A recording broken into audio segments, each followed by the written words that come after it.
What's up? Coach Sass here with Sweet Spot Pitching, but don't forget, right now we're still talking about your sweet spot of throwing, right?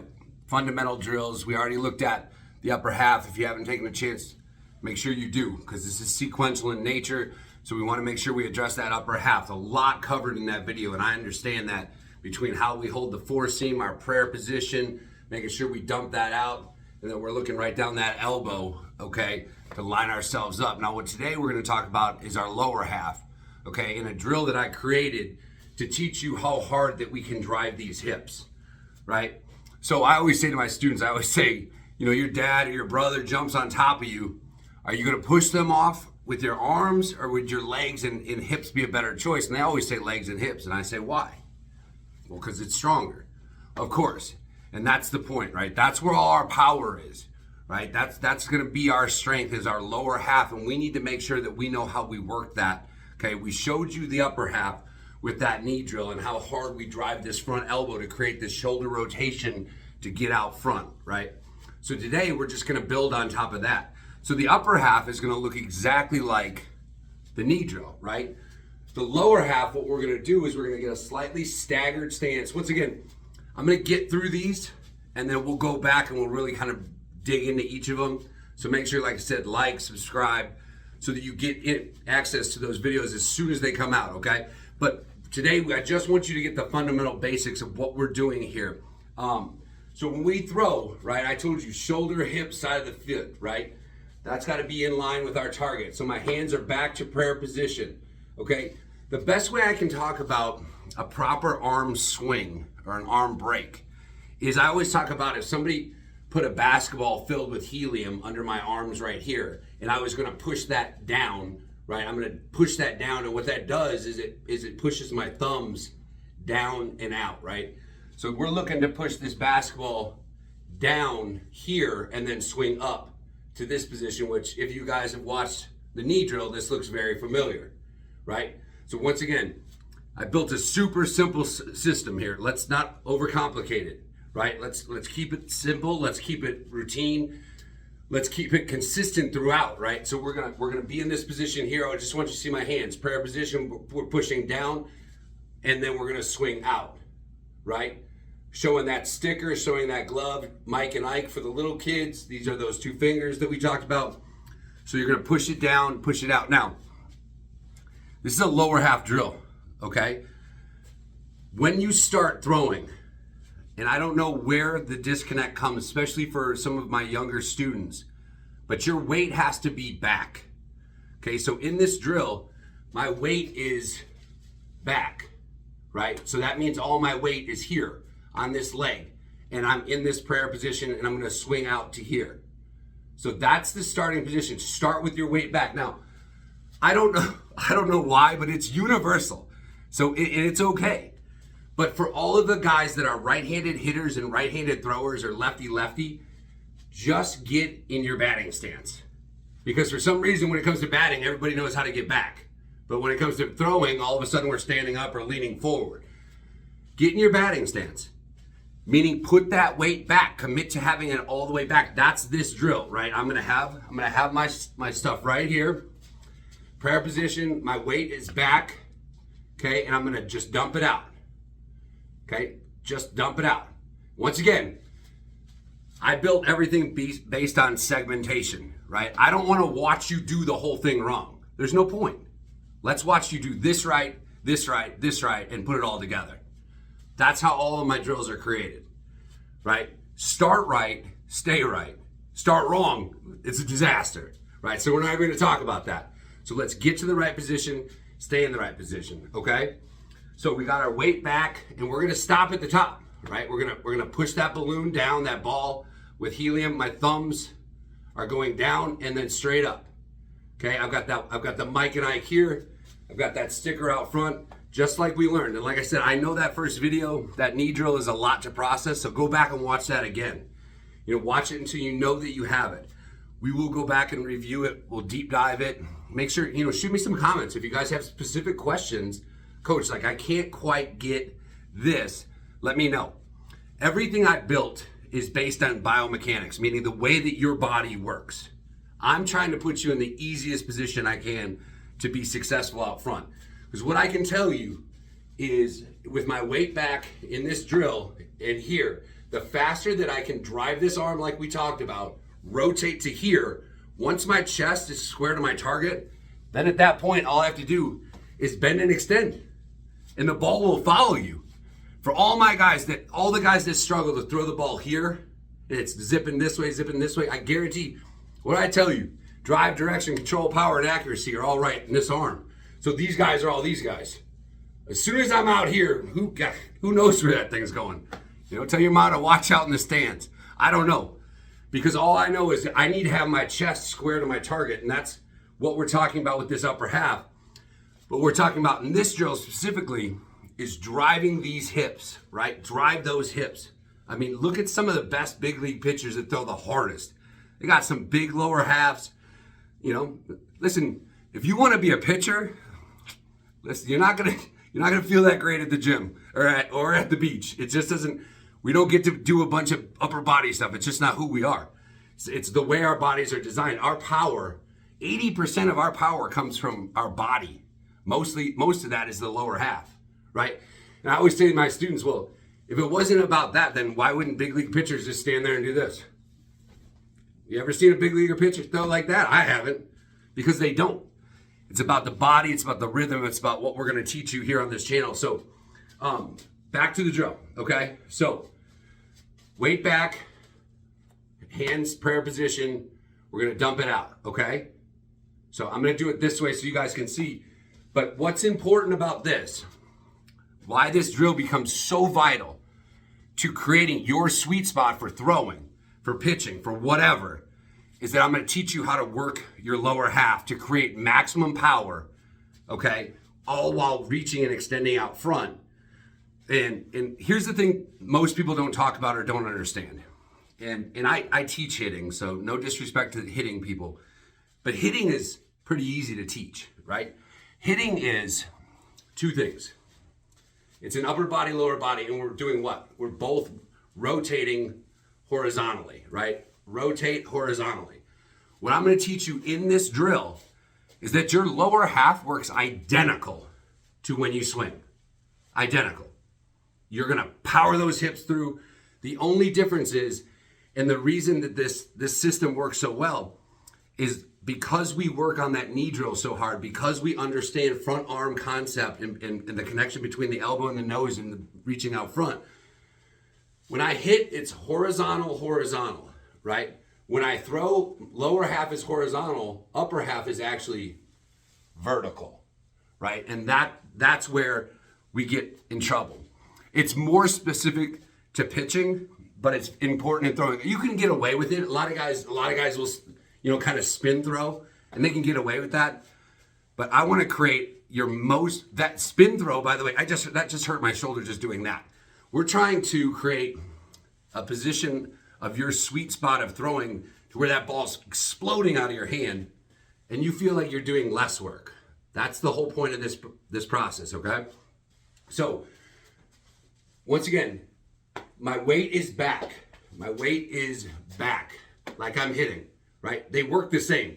This is how I hit, this is how I throw, right? Except my upper half is vertical. For this drill, the way I want this is because we're gonna learn length and strength, right? We're gonna learn how to be long and be strong. So the further I can reach out, the less far that ball has to go, the faster it's gonna get there. That just makes common sense, right? So we got our four-seam grip, okay? We're dumping it out, and then we're gonna take this little, one more thing. You saw the ball in my glove, right? When you're not going to throw, if you have a ball in your hand, throw it. Do never do a drill with a ball in your hand where you don't plan on letting it go. Okay, it's bad for your shoulder, it's bad for mechanics. So the reason, and I didn't even realize I did that, but it's instinctual for me, is if I'm not gonna throw, which I'm not gonna throw into my mat on this one, is you could do 150 of these a day. You can do 300 of these a day if you do them without a ball in your hand and just practice creating the arm whip. So anyways, we're gonna go ahead, dump it out, And then our front foot here is just gonna take like a little jab step just to give my hips enough room to fire. Then we're gonna pull this down, 1, 2, 3, bend and extend. And notice how I kept my foot on the ground. Keep your foot down. It's gonna go, your foot is gonna go from big toe to pinky toe on this drill. And it's with purpose. It's with purpose, guys. So, one more time. This drill, I call it hip drill, right? The hip drill. We're just driving our hips. We already know the upper half because we've nailed the knee drill. So now, upper half, lower half working together. So, 1, 2, 3, we're gonna push it down, lift it up, sight line it right over that elbow, small jab step, and then I have full commitment to these hips and this pulling down hard and then reaching out front, 1, 2, 3, reach. And notice that I have a flat back. I'm not finished. I'm not doing this, right? This is not it. This is it. Here, right? I'm trying to get my nose as close to the ground as I can because I know that as I drive this down, the further out I go, right? If I just spin and rotate, I'm back here, right? I just added 3 feet to that throw. We're trying to cut that distance down.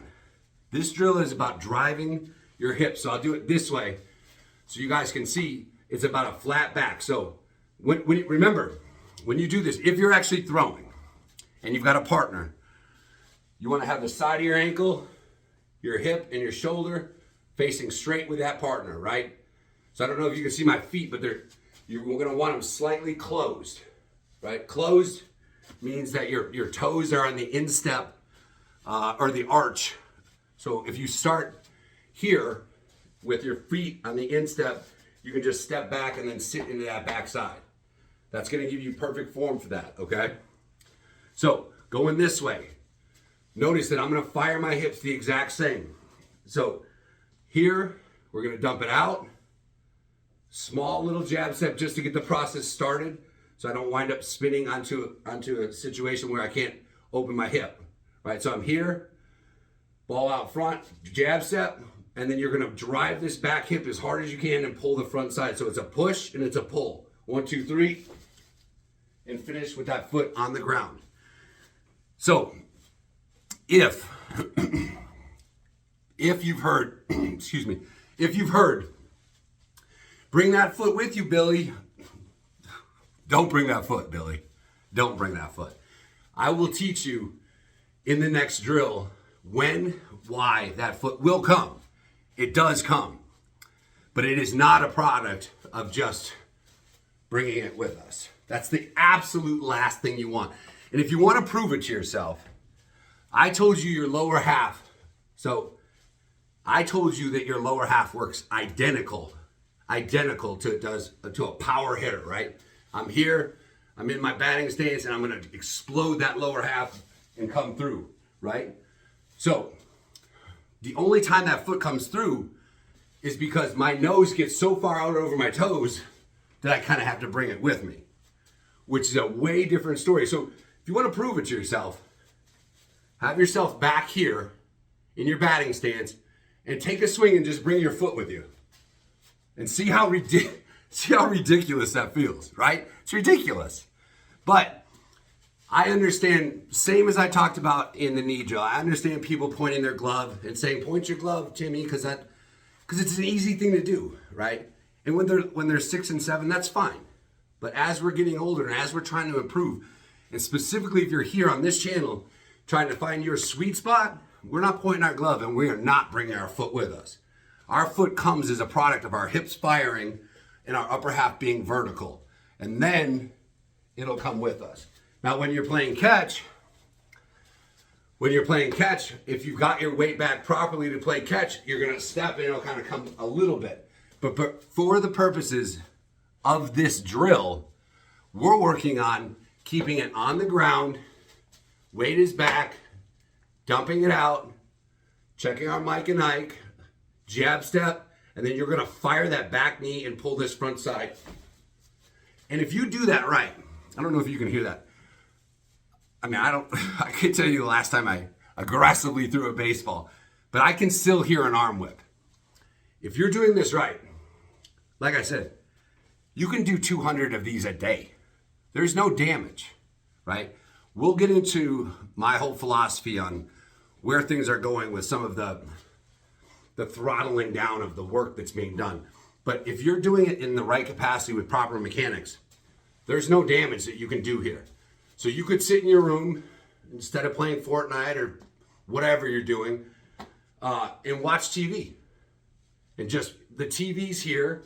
I'm practicing here. Coach Sass said, give me 200. There's one. There's two, 200, you'd be amazed. It'll take you 12 minutes. That's it, you're done. And you've just trained your upper body and your lower body and increased your arm speed. So if you guys have questions about it, make sure to hit me in the comments. But that's it. That's drill number 2, right? So we know my upper body is about the front side, right? We know my lower body is about these hips firing just like they do. And if you want to give yourself a challenge, visualize yourself in the box, game on the line, and you're going to take the biggest swing you've ever taken, right? Do that 3 times. Then grab your glove and have the exact same idea, and your hips are going to fire just as hard. The only difference is I'm going to bring my upper half into it. Okay? So that's it. Upper half, knee drill, banged out. Lower half, hip drill. Remember, it's going to feel difficult, especially if you're 12, 13, 14 and we're watching this. It's going to feel different to remember to leave your foot on the ground, but it's super important. We will get to when and how our foot comes off the ground properly in our third and connecting drill. By the way, our third drill, that's it. I told you.